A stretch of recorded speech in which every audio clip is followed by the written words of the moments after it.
Good evening, everyone.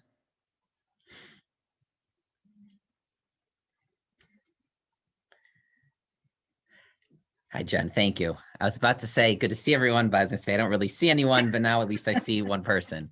So I know it's hard to talk to black boxes, so yeah, turn on. It is. Yeah. So thank you. But if you need to, turn off the video at some point, feel free. Whoever is comfortable sharing their video, that's wonderful. But if it's easier for you, whatever makes you most comfortable is great. We'll wait, maybe just one more minute. But we are starting late. I apologize. Mincha Marv is just late now. I think we'll go to 9:15. Just so everyone knows what to expect. Maybe some people are cooking as they're listening, but if you have we'll make sure everyone has time to take care of whatever they need to do tonight. So we won't go too late. So again, we'll start in just a minute or so.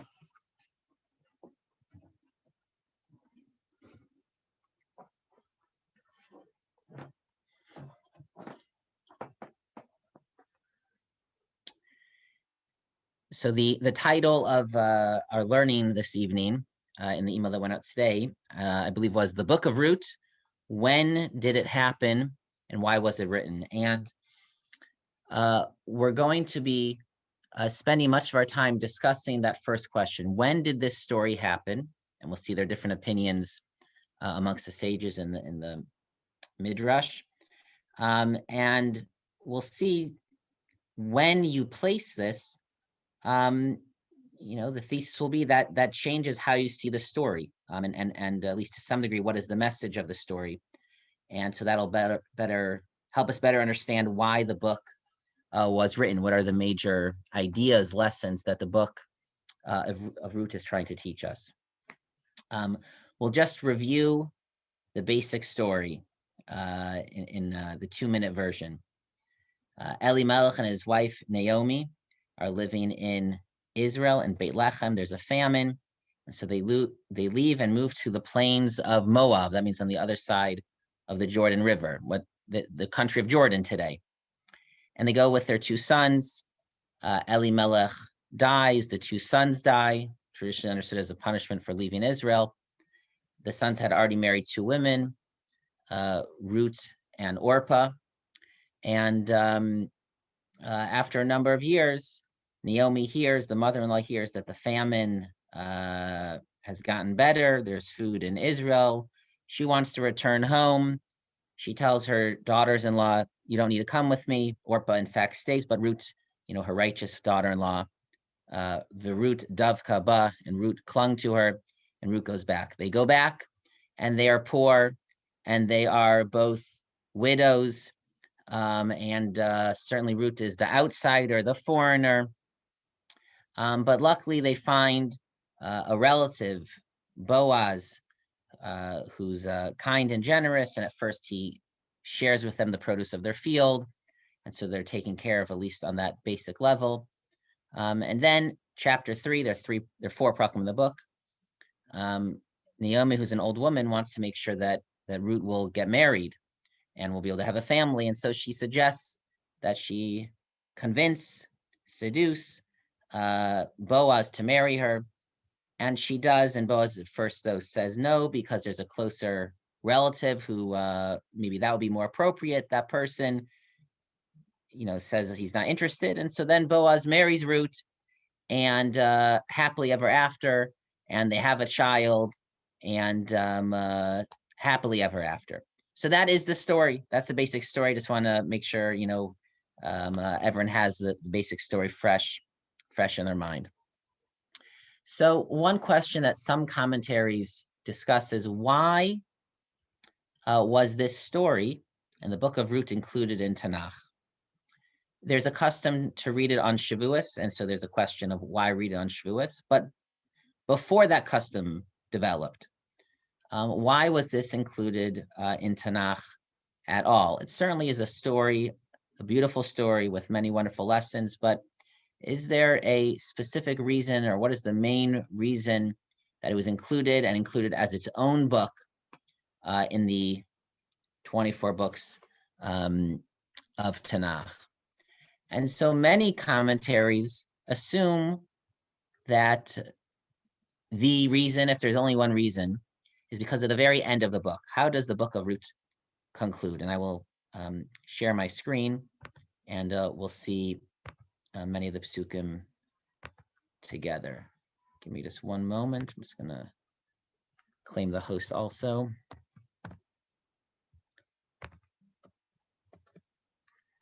It's our second account. I have to remember if I remember the code for the second account.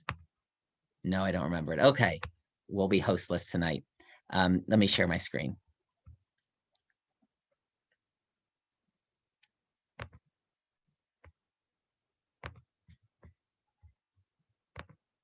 Okay, hopefully everyone sees this. Oh, here, the Book of Rut. Let's go down to the end of the book. How does the book end? They have a baby. Boaz and Rut have a baby. Vatikra'enelo hashchinot shem lomar yulad bein leNaomi. There is a child. Vatikra shmo Oved. They name him Oved. Oved, who will grow up to be who Avi Yishai, the father of Yishai. Avi David, who is the father of David. So their baby is the grandfather of David Hamelech. And then the book concludes to make it clear, Ve'ela Toldos Peretz, and these are the generations beginning with Peretz, who is the son of Yehuda, of the 12 tribes. And it goes through all of the generations. V'Aminadav holidet Nachshon, v'Nachshon holidet Salma, v'Salmon holidet Boaz, uBoaz holidet Oved, v'Oved holidet Yishai, v'Yishai holidet David. And that is how the book concludes. So this book is the story of, the creation, the birth of the lineage of David Hamelech. This is, so to speak, the story of the spiritual roots, one branch of it, of David Hamelech. This is his origin story. And clearly this must be at least a important theme of the book. When we speak of the reason, the Medrash actually asked that question explicitly. What is the reason that this book is included in Tanakh? And here the Medrash presents what seems to be a different answer. Amar Rebbe Ze'era, Ze'era said, Megillah Zu, this story, Ein ba lo tuma v'lo tahara, lo iser v'lo heter, does not teach us any of the laws of ritual purity or impurity, of what is prohibited, what is permitted. Vilama nichtava, so why was it written? Why was it included in the 24 books of Tanakh? There must be some eternal lesson to be included in Tanakh. L'lamedcha is to teach you kama schar tov l'gom lechasadim, the great reward that comes to those who perform acts of kindness. The whole book of Rut is about acts of kindness, of Rut staying with Naomi, Naomi making sure to take care of Rut, Boaz taking care of Rut. It is a story about people being kind, of having big hearts, of welcoming the stranger. And this certainly is a second very important theme of the book. But the two are not necessarily mutually exclusive. They both could be true. And also, what exactly does Rizera mean? It is to teach you the great reward that comes to those who perform deeds of kindness. What is the reward? I don't understand. The root the book doesn't say, and you'll get this reward in Shemayim, or so-and-so became rich because he was kind. Rizera says it doesn't say that being kind is important. It teaches you what the great reward that comes to those who are kind. So I would argue, what is the great reward? The great reward is that out of the kindness and the kinds of people that Boaz and Rut were, they merited to be the progenitors of David HaMelech and of the Davidic line of kingship. So these are the two major themes of the book, that the source of David and again the theme of chesed. Okay, to better understand these themes, though, we have to figure out when this story took place. Let us return to the opening of the Book of Rut, and most of our learning tonight will be focused on the first 4 words of the book. The book begins, Vayhi b'yamei shvot hashoftim, and it was in the days when the chieftains ruled. Okay, we would only translate it as, that's not an ArtScroll translation, that's a Sefaria translation. And it was when the judges judged, or what we call the period of the Shoftim, the period after Yehoshua dies, after they enter the land of Israel, before the kings, the first kings, before Shaul and David, when they were different rulers coming from different tribes, each one referred to as a shofet. Shofet literally means judge, but they were much more than a judge. They were the leader. They were really the general that went out to war. So how's the book beginning? And it was during the period of the Shoftim. What happened? There was a famine, and Elimelech left and moved to Moab, etc. But we're going to argue that this is such a key line, and it was during the period of the Shoftim. Now, why does it have that opening? Okay, so part of it is to let us know when this took place. But, if this is trying to let us know when it took place, it's not really doing such a good job. The period of the Shoftim is 300 and something years. So it's like the book would have begun. And it was during sometime in the 16th, 17th, or 18th centuries, this took place. If it wants to tell us when it took place, this is not really, a precise way to do it. So why does the book begin in this way? Okay. So for the students and scholars of Tanakh that we have with us, when we think of the period of the Shoftim, generally, what is that associated with? Please just unmute and call out if you're brave enough. Chaos. Chaos. Very good, William. And what do you mean by that? What kind of chaos? In what regard? So the period of the Shoftim alternated between periods of time when there was a Shofet who was holding things together and periods of Tohu Vavohu when people just did what they wanted. Very good, right? So there was no, because there was no centralized leadership yet for the whole nation. So there was no, right, there's no king. So yes, what else you want to add, William? But also it says, Vehi bimei shofet ha-shofetim. So to me, that indicates there's a particular shofet. Well, so shvot is like a verb or participle. Shofot. The ruling of the rulers, the judging of the judges. Okay, right, okay. Yeah. Okay, so William is right. The period of Shoftim is generally, considered a period of chaos, or alternating periods of chaos. Anyone else want to add anything to William's definition? Avodah Zarah. Avodah Zarah. Thank you. Okay, excellent, Ezra. Sorry, I can't. I'm in screen share mode, so I can't see everyone who's there. So let's look at just how the Shoftim itself kind of characterizes the period briefly. Don't want to spend too much time. Vayazu et Hashem v'yavdu labal l'ashtoreth. It's the beginning of Shoftim, and they left God and they're worshiping Avodah Zarah, like Ezra just said. Vayichar af Hashem b'Yisrael, and God is angry at them. Vayitneim b'yad shosim, and He places in the hands of plunderers. Okay, etc., etc. Vayakam Hashem shoftim. So God would, stand up leaders, who would save them from these plunderers. V'gam el shoftim lo shamei, but the people wouldn't listen to the shoftim. Kizanu acharei Elohim acharim, they followed the other gods, etc. V'chi hekim Hashem lahem shoftim, when God would, bring to them these leaders. Vayashem ima shofet, God would be with the leader, the shofet. V'hoshiam, and He would save them from the enemies, shofet, as long as that particular shofet was alive, because God would hear the cries of the people. The haya b'mota shofet, but then that particular shofet would die. Yashuva v'hishchitu me'avotam, and then the people would revert back to Avodah Zarah. And then once again, God would be angry at them. So it was this recurring downward spiral. There were some good times, but they'd always go back. And this was the period of the hundreds of years of the Shoftim.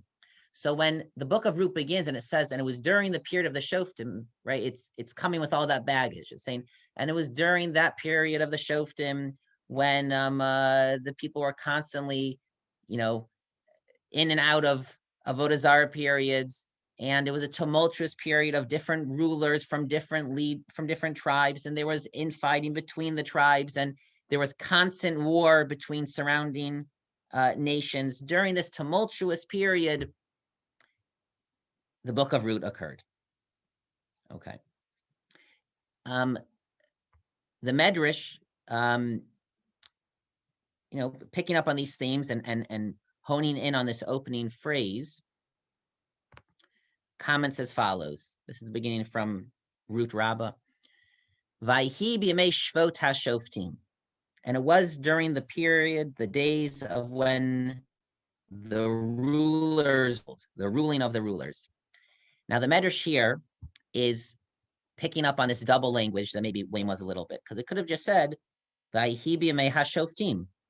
And it was in the days of the rulers. So what does it mean, if we translate as judging, and it was in the period of the judging of the judges. So the Pashut Pshat is, it was during the time when the judges judged, but you could also read it as, maybe there you need an et, but you need Shvot et hashoftim, the judging of the judges. Everyone see how you could read it that way? And it was during the period of the judging of the judges, meaning the judges being the object of the, right? Meaning, let's just read the Medrash. Oy ledor sheshaftu et shofteim. Woe to the generation that judges its own judges.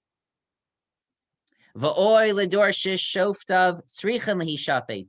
And woe to the generation that its judges, its rulers, really deserve to be judged, i.e. criticized. Shenamar, as the verse says, we just read these psukim. V'gam el shofteim lo shameu. The people didn't listen to the judges. Meaning it was the people judging the leaders, so to speak, rejecting the leaders. Okay, so Chazal are picking up that all of that, or in other words, right, Chazal are saying, when you begin the beginning of Rut, Vahiv Meshvot HaShoftim, you're supposed to be thinking about Shoftim Bet, and in general, what the Shoftim period was like. And that's the backdrop to this story.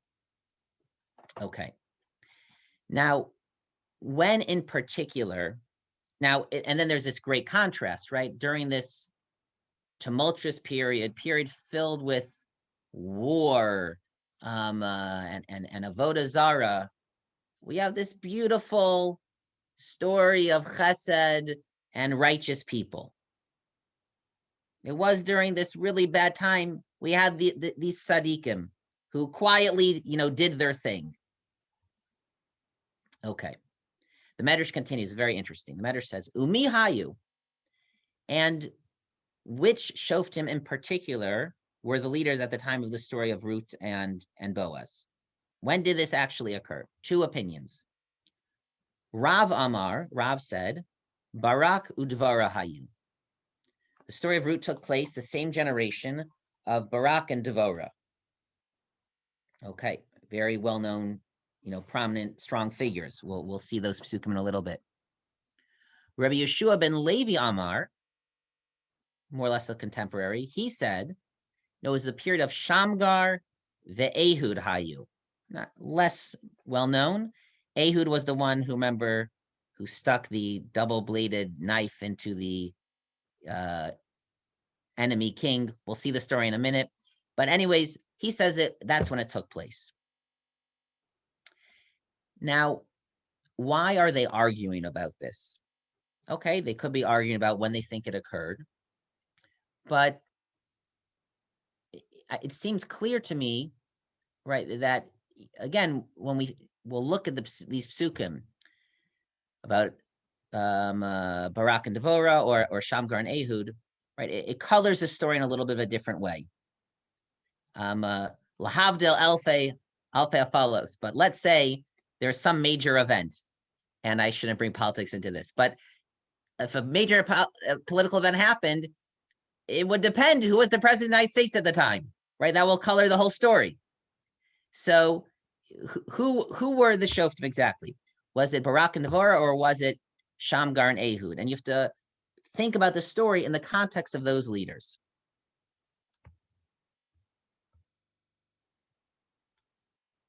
I'm getting a thing on my, it says my screen sharing is paused. Do people, are you seeing, you're seeing it? Yeah, okay, I don't know why he's telling me that. Okay. And to prove the point, there's a third opinion in the Medrash. Rav Huna Amar, Rav Huna said, who's a student of Rav, no, when did the story take place? It took place in the time of Devorah, Barak, the Yael. What do you mean? That's the same time as what Rav said, right? Rav said, oh, it took place at the same time of Barak and Devorah. And Rav Huna said, oh, and don't forget that was also the time of Yael. Well, that's the same time. So Rav Huna is saying, nothing to do with the date. He's not arguing the date. But he's saying you have to remember, no, there was another major figure at the time that you have to read the story in that context. So we have these two opinions. Did the story take place in the days of Barak and Devorah, or Shamgar and Ehud? So we're going to briefly look at the key psukim of those people, and it'll be clear, at least to some degree, what Chazal are driving at here, I believe. Does this make sense to everyone? Everyone following me? Good so far?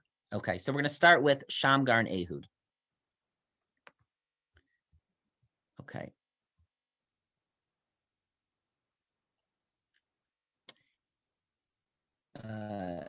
All right. Ehud they're both relatively early in Shoftim. Ehud is in Perek Gimel. And let's just remember the story. Elimelech leaves Israel and moves to where? You can yell out. Moab, right? Someone say Moab? Yeah, to Moab. Me. Yeah, thank you, Emma. Yeah. Okay, so let's see the story. So the previous Shofet, Osniel ben Kenaz, has died. Vayosifu b'nei Yisrael asosa rabbanei Hashem, and the people once again are, doing avodah zarah, presumably.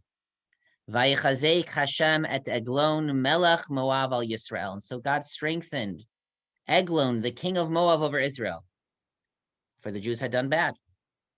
Vayasof elav bnei Ammon v'Amalek, and Eglon, the king of Moab, got other allies to join him to attack the Jewish people. Vayachad Yisrael. Vayershu et Irat Marim, that's Yericho, and they conquer Yericho. Vayavdu b'nei Yisrael et Eglon melech Moab shmonas reishana, and for 18 years the Jews are subjugated to Moab.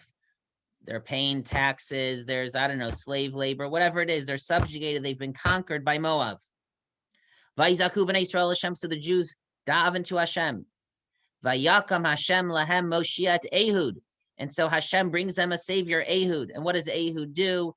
He pretends he's bringing tribute to Eglon, and he brings a knife, and he secretly assassinates Eglon, the king of Moab. That's this story here. We're not going to read all those psukim. Vayaku at Moab, and then the Jewish people attack Moab under the leadership of Ehud. And Kaser Elofim Ish, 10,000 men, V'lo Nimlat Ish, and they killed 10,000 of the Moavim. Vatikana Moab b'yamahu, and on that day Moab was subjugated, conquered, Tachad Yad Yisrael, under the hand of Israel. Vatishkot haaretz shmonim shana, and it was quiet for 80 years. And the Jewish people now, Bnei Yisrael, are the ones who are, so to speak, ruling over Moab as a vassal state. They have authority over Moab. They're collecting taxes from Moab. They're the stronger. So one opinion of the matter says the story of the Book of Rut takes place during the period of the ruling of Ehud. Now, why is that so significant? Because during the reign of Ehud, who was the primary enemy of Bnei Yisrael? They were not at war with the Plishtim. Doesn't say they were at war with Canaanim. They were at war with the Moavim. Moab was the main enemy of Bnei Yisrael. And so there are two possibilities. Either Elimelech left Israel and moved to Moab before the Jewish people had conquered Moab? And if so, then it is certainly treacherous. But probably more likely, Elimelech moves to Moab after the Jewish people have conquered Moab, which really makes sense, right? Because, all of these nations kind of hated everyone. Plishtim, Moab, Bnei Yisrael, Canaan, we were all at war with one another. How could Elimelech move to Moab? How could he be successful there? But the answer is that this is the period under Ehud when the Jewish people had conquered Moab, and we were to some degree in control of Moab. So Jewish people could move there. Everyone following this? Does this make sense to people? There's a fascinating targum. Some of these ideas, parts of them certainly come from Yael Ziegler's book. I've spun some things in my own way, but this certainly is a source that I saw she draws attention to. The opening pasuk. So we're going to use our Sfaria tools here. And you have here on the side, it's the English translation of the Onkelos, or not Onkelos, of the Aramaic translation of Shoftim, of Rut. And it came to pass in the days of the judge of judges that there was a great famine in the land of Israel. No, excuse me, this is the wrong, 1 second. Is there more than one targum? This is not the right here. Sorry, thank you, this one. There's more than one targum. And it came to pass in the days of the judge of the judges. Oh, yeah, no, 1 second. Oh, I'm sorry, it's on pasuk bet. Excuse me, that's why. The name of the man was Elimelech, and the name of his wife was Naomi, and the names of his two sons were Machlon and Kilion, Ephratim, noblemen of Beilechem and Yehuda. And they came into the field of Moab. Then the Hebrew is Vayusham, and they remained there. The Aramaic translation is, and there they were military tribunes or officers. Meaning the way the Targum translates it, it seems to be that he imagines, again, it's like, Israel had conquered Moab, and Moab was now like a territory of Israel. And, Israel had soldiers stationed in Moab. They had conquered Moab, and they left soldiers there to retain control. And, and Elimelech was a contractor for Tzahal, or was an officer for Tzahal, in Moab.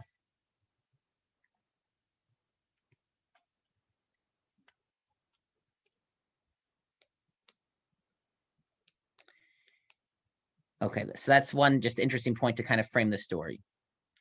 But it does highlight, again, if this is a time when the Jewish people in particular are fighting with Moab. Moab is seen as really a direct enemy of the Jewish people. So it highlights even more the bravery of Ruth to return to Israel, and the kindness of Boaz to be kind to her and to marry her. The point is, Ruth wasn't just a foreigner. It wasn't just that, she came from a different country. She came from Moab, that was the enemy of the Jewish people, the last nation they fought a major war against. It's true the war might have been, finished, but you imagine, let's say, a German or someone who's Japanese coming to America shortly after World War II. So yes, the war is done. We defeated them, but they would not have been welcome, and you would not, let your son or daughter marry one of them. There would still be this very strong stigma, and there was such a strong stigma for Ruth, and so that just highlights, that since Boaz saw, though, that she was a sincere, righteous person who wanted to, be part of the Jewish people. So he welcomed her and he was kind to her, and they eventually married.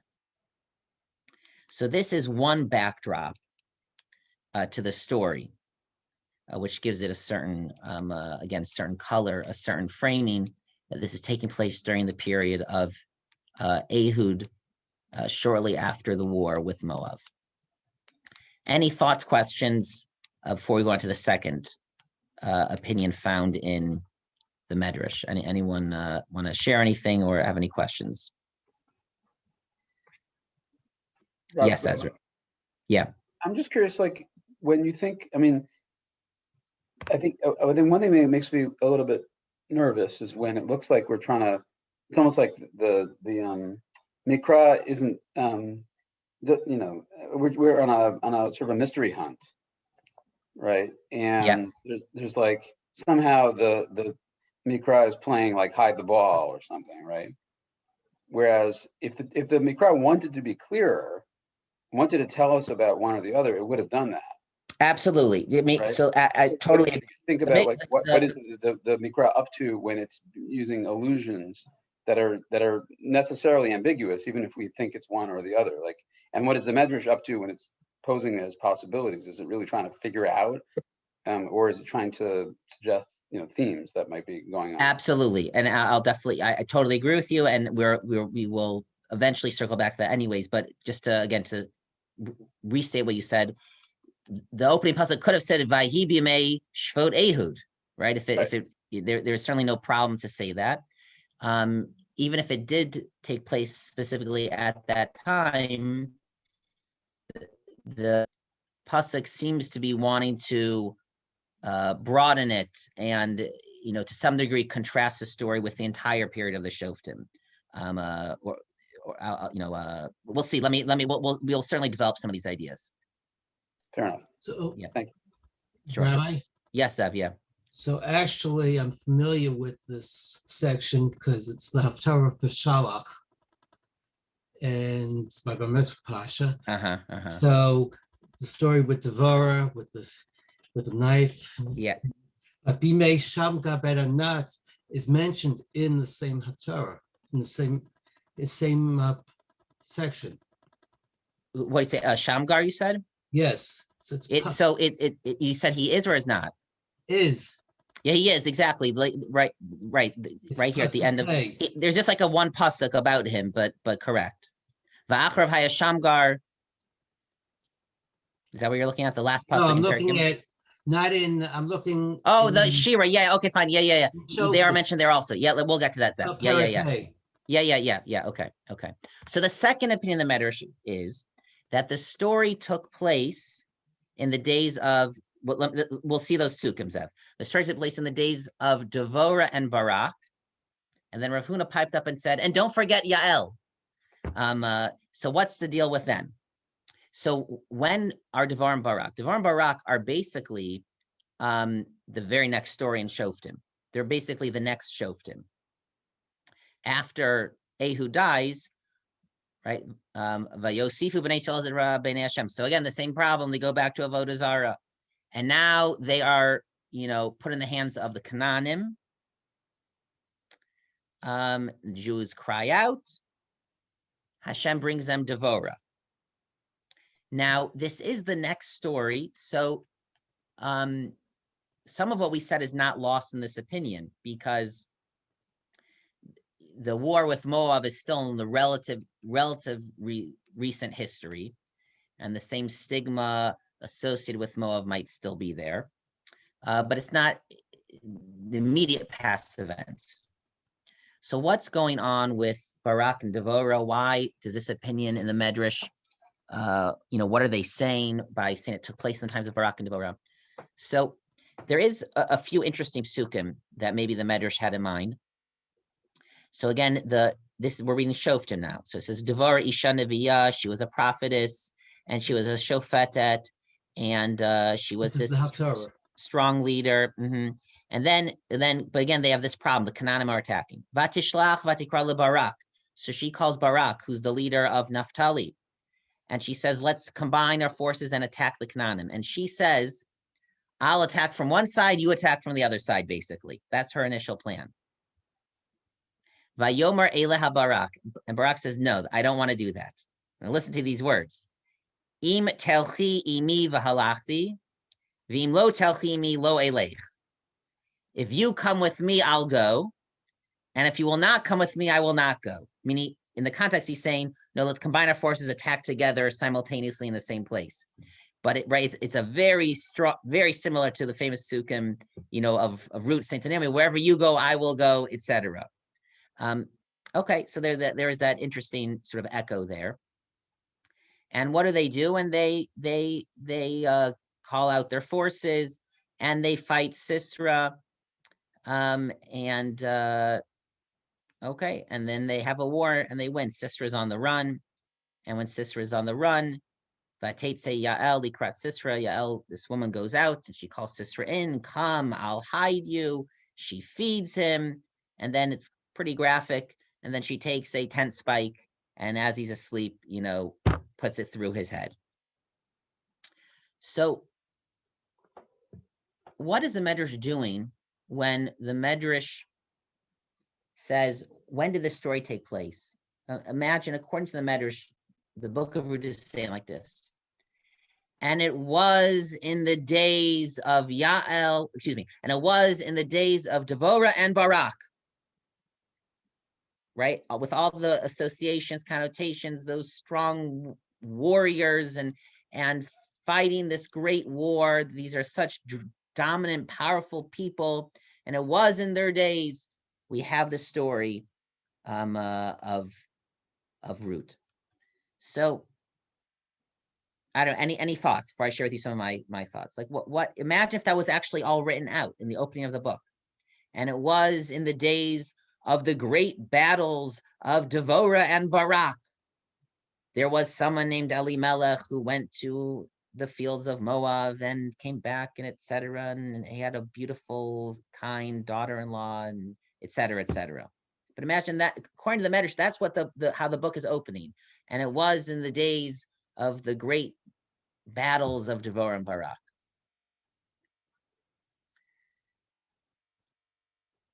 So to me, again, it seems to be trying to draw a contrast. It's it's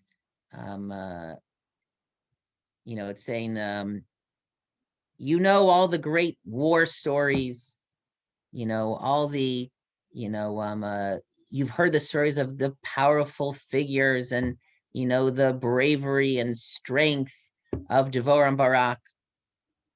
But, at the same time, there were two other people who were very different, almost opposites, who were kind and forbearing and, gave up what could be rightfully theirs. People named Rut and Boaz. And it's almost as if the Medrash is contrasting the pair of Rut and Boaz to Barak and Devorah, right? This, male and female, man and woman pair. That while Barak and Devorah were doing their thing, leading soldiers out into battle, there was a different pair of people doing, kindly, quietly, privately, performing great, incredible deeds of kindness. And perhaps the thought occurred to me, perhaps that's why Rav Huna says, and don't forget Yael, right? Because then it's really parallel, right? In the story of Rut, we have, the main characters are a man and two women, Naomi, Rut, Boaz, Naomi, Rut, Boaz. And they each play their role and each do their thing. And together they, there's this incredible, accomplishment. And they stand opposite the warriors of the two women and a man, Devorah, Yael, and Barak. It's interesting. Getting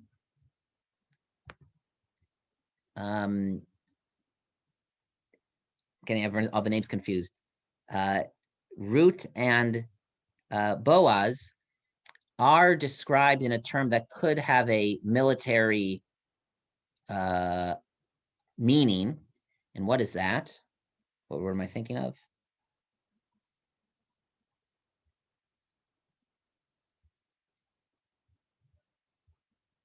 Ulena'ami moda li'isha ish gibor chayil. Naomi had a relative, right? A great, how do they translate this?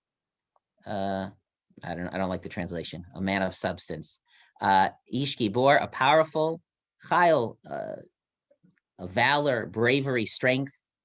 So Boaz is an Ish Chayil, and corresponding to that, Root is referred to as Ki Yodea Kol Sharmi Ki Eshet Chayilata. You are a woman of valor, strength. So, we have Boaz and Root, who are incredibly brave and strong in their own way, to move to Israel, to go against the sort of, social expectations. Boaz very possibly comes from O's strength. So they are very strong in a certain way, but they stand opposite. They stand opposite Devorah and Barak, right? And it's almost as if the Medrash is saying, the way it's reading the Psukim, that, yeah, it was in the days of Devorah and Barak, the people who everyone looked at as the greatest warriors, the most brave, the strongest people, the true heroes. When all of that was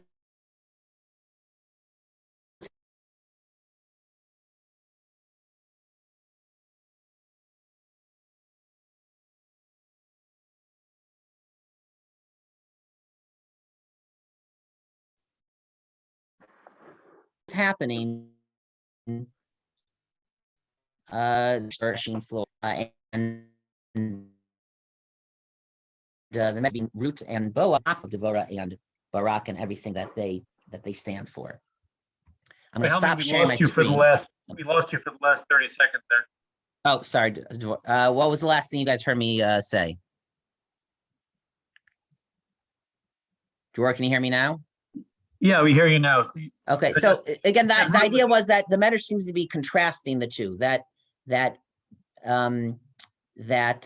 Root and Boaz, who are each referred to as an Isha or Eshet Chayil, they are also strong, brave heroes, and they stand in contrast to Barak and Devorah. And it's as if the Medrash is saying, and it was in the days of Barak and Devorah, it was in the days when everyone heard of these great warriors who are famous and who are brave and who went out to fight enemies. At that time, there were quietly two different heroes who were extremely strong and brave in their own way, but who were characterized by kindness and by self-restraint, a very different kind of strength. So now let us return to Ezra's basic point. Unless someone wants to add anything, ask a question. May I make a comment? Yes, Rabbi? please, Rob, please. Isn't there a different kind of gender overlay in this? Because I think the Meforshim do not speak kindly of Barak. He was unwilling to go to battle unless he had Devorah with him. And so the hero there was really Devorah and Yael, also Naomi and Ruth. Those are the real heroes. Excellent. And I think that the reward is Mashiach coming from those kinds of women.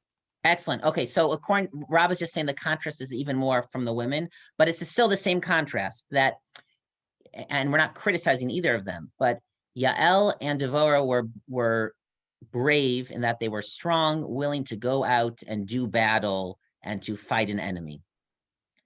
And the contrast is the book is beginning, according to the Medrash, saying when those very strong, brave women were going out to do battle, at the same time, though, there was two other women who were doing something just as incredible that most people at the time didn't know about because it was private and it was quiet and it was personal.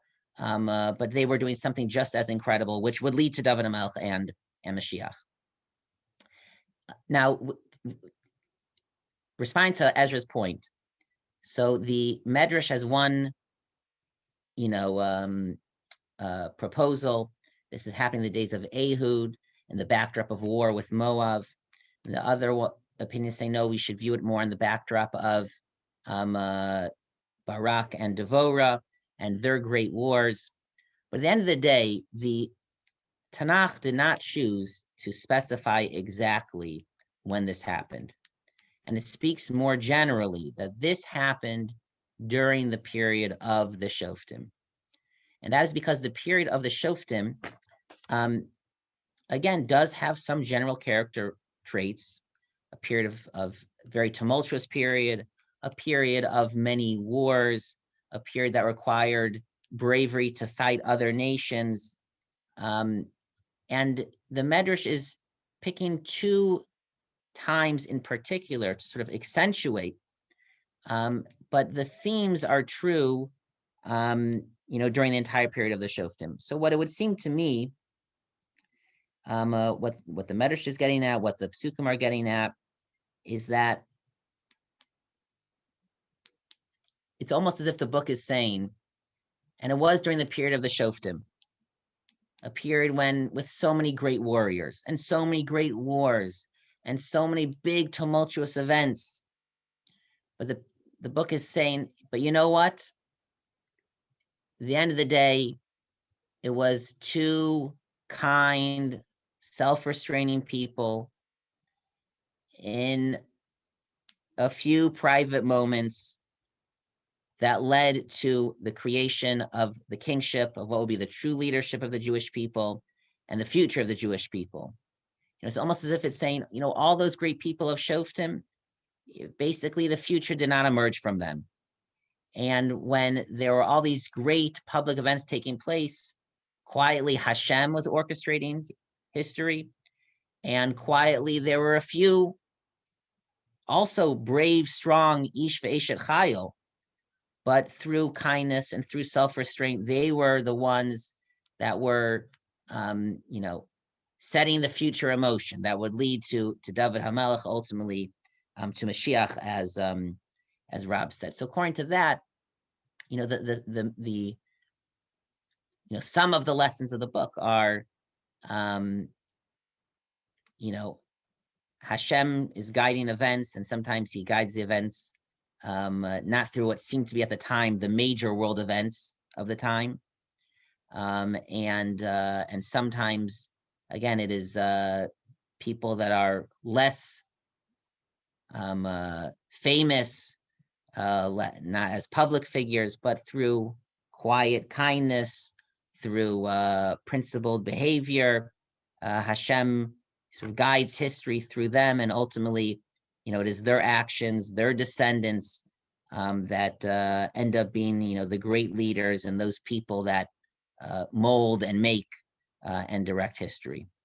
And so, just to put it back to the words of the Medrash, exactly, it's look at the reward of acts of kindness, what acts of kindness can produce. What did the quiet acts of kindness produce? It produced the line that would bring David HaMelech and ultimately Mashiach, and it did not come from the loud, brave battlefield warriors of the Book of Shoftim. So that's the suggestion. Hopefully it's gives you, new ways to look at the book.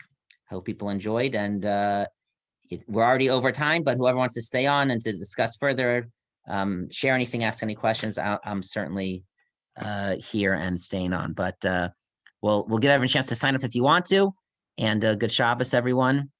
And hopefully I'll see as many of you on Shabbos.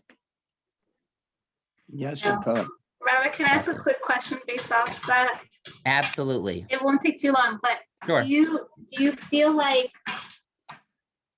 the story could have been put in Shoftim? Like, wouldn't that have been a quieter way to showcase the kindness? It's almost like I'm thinking Ruth has her own book, right? So isn't that kind of louder, just based on what you were just saying? I'm trying to Yeah. I've thought about that exact point, and in this, Yael Ziegler has his book on Ruth, so she quotes, I forget, like in Josephus, Ruth is part of Shoftim, and that's a question that the Meforshim ask, right? If Vahibi Mei Shvot HaShoftim, this took place during Shoftim, just right. Shoftim is a whole collection of many stories. Just stick it into Shoftim. So it can cut both ways. I could have imagined it being put in Shoftim, but based on what I'm saying, I think the logic of separating it is that, Shoftim is almost like the Book of Wars. And right, so like so you could have put it in it to make the contrast sharper, but I can also see why it was kind of had its own book, because it's almost, it's a way of saying how different it is. You're right. Ruth and Boaz never asked to get their names, kind of put up there, but later when Chazal, put the Sfarim together, they wanted to say, like, sort of, there are these two tracks. There was, the great warriors that go into Shoftim, and then there was this other, these other group of people that, again, just, yeah. All right. Maybe I think it's so elevated and it's such an important value that it needs to have its own book, the kindness aspect. So that's absolutely. very thought-provoking. Yeah, absolutely. Yeah, I like the way you said that. Yeah. Thank you so much. Sure. Thank you. All right. Anyone else? Any other questions or comments? If not, we'll. Well, yes, William. Just thinking about it, that given the insanity of Shoftim, I think that perhaps Chazal wanted to make sure that the book was ruthless. That I got the joke. If everyone, very good, William. Such a William joke. It is a William joke. Okay. All right. Okay. Good night, everyone. Everyone should have a great Shabbos. Shabbat Shalom, everyone. Yeah. Is there any way, Rabbi, to hear last week's Ashir by Alex? Yes. Email me, or if it's not posted yet, email me and or Carol, and we can get it to you. Okay. Thanks. Sure. Absolutely. Have a good night.